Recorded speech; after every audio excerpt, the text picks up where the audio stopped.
Because when I feel like the enemy is closing in on me and I'm tired and I'm spent and I'm out of ideas and I'm sick of people, I want him to send me an angel. God did not send an angel to rescue David. He sent Abishai.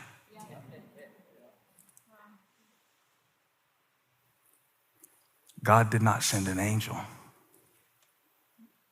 He sent a person.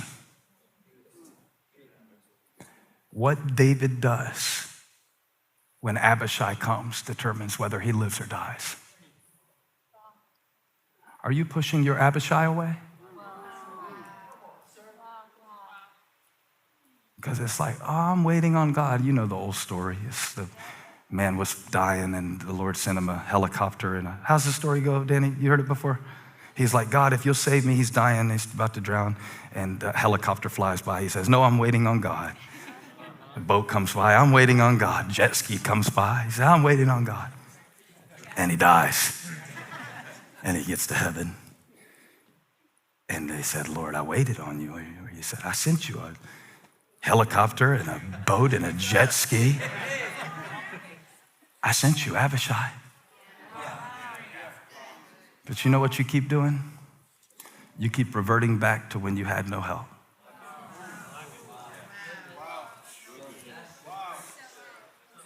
How stupid does a king look with a sling like this? You know how stupid we look when we start trying to fight things in the flesh? I'll show them. I got in a fight with a woman the other day, not a physical fight or anything. She was just talking crap. She was saying some stuff, and I checked her. It wasn't inappropriate. You wouldn't have been ashamed to call me your pastor, but I checked her enough. And do you know what I got for it? Y'all are clapping. Y'all are carnal. Y'all are real carnal. Y'all are real carnal, just like me. I got 2 hours of an elevated heart rate. Good job.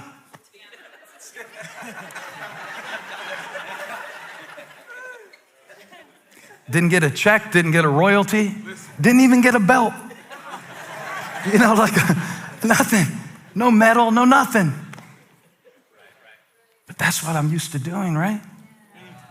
That's what I'm used to doing. I'm going back to what I'm used to do. In some cases, that's worked well for me.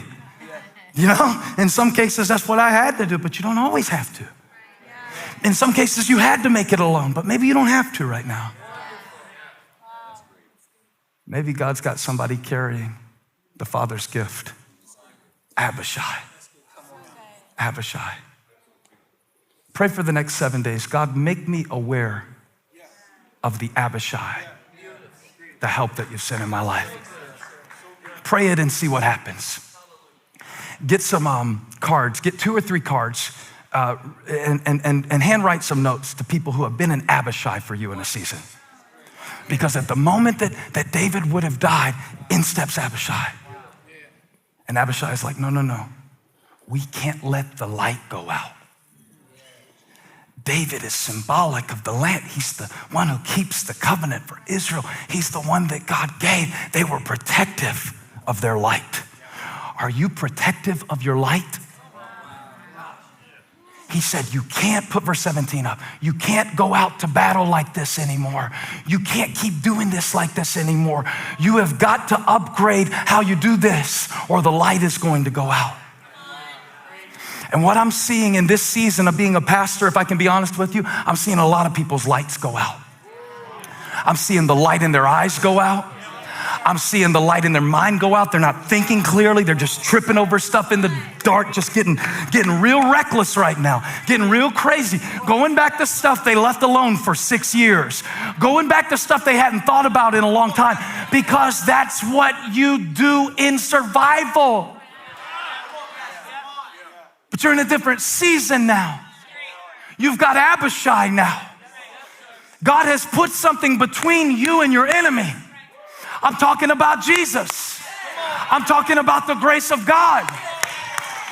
Because while I was praying for those who are alone, God said, If they don't have a human Abishai, I'll be their Abishai.